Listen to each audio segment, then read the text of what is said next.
রান্না করেছিলাম mutton pakki biryani.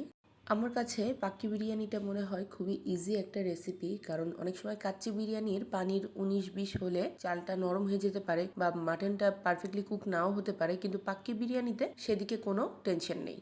Mutton ম্যারিনেশনের জন্য আমি এখানে কাচ্চি বিরিয়ানির মশলাটাই ব্যবহার করছি। আমার 1.5 কেজি মাটনের জন্য 1.5 প্যাকেট মশলা লাগবে, সাথে টক দই, ভিনেগার, আমার বানানো কিছুটা গুঁড়ো মশলা, আর দিয়েছিলাম কিছুটা গুঁড়ো দুধ, আদা রসুন বাটা, একটু সয়া সস, একটু টমেটো কেচাপ, সামান্য একটু কেওড়া জল, গোলাপ জল এবং পরিমাণ মতো লবণ। সব কিছু একসাথে দিয়ে মাটনটাকে আমি ম্যারিনেট করে 2 ঘন্টার জন্য কভার করে রাখছি।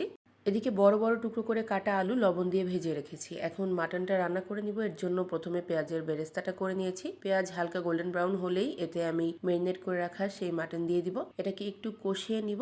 সবকিছু ভালোভাবে একটু নেড়েচেড়ে মিশিয়ে নিয়ে ঢাকনা দিয়ে এটাকে ঢেকে দিব। চুলার আঁচ মিডিয়াম টু লোতে রেখে মাংসটাকে তেল ভেসে ওঠা পর্যন্ত কষিয়ে নিব। এতে এবার অ্যাড করে দিব বাদাম বাটা। বাদামটা প্রথমে দেইনি, কারণ প্রথমে বাদাম বাটা দিলেই মাংসটা নিচে লেগে যেতে পারে। এবার মাংসটা পুরোপুরি রান্না হওয়া পর্যন্ত অপেক্ষা করব। তারপরে আলুগুলো দিয়ে আর 10 মিনিটের জন্য এটাকে দমে রেখে দিব। ব্যাস, আমাদের মাংস রান্না হয়ে গেছে।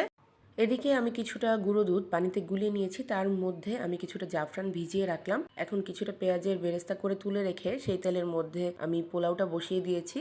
পোলাওয়ের টেস্টটা বাড়ানোর জন্য এতে আমি পরিমাণ মতো চিনি, আলুর বোকারা, কিশমিশ, জাফরানি দুধ ব্যবহার করলাম। সবকিছু আবার একটু নেড়েচেড়ে মিশিয়ে নিব। পোলাওটা ঝরঝরা হওয়ার জন্য সামান্য একটু লেবুর রস এতে আমি অ্যাড করে দিব। এটা একটা সিক্রেট টিপস, এটা দিলে কিন্তু পোলাওটা খুবই সুন্দর ঝরঝরা হয়।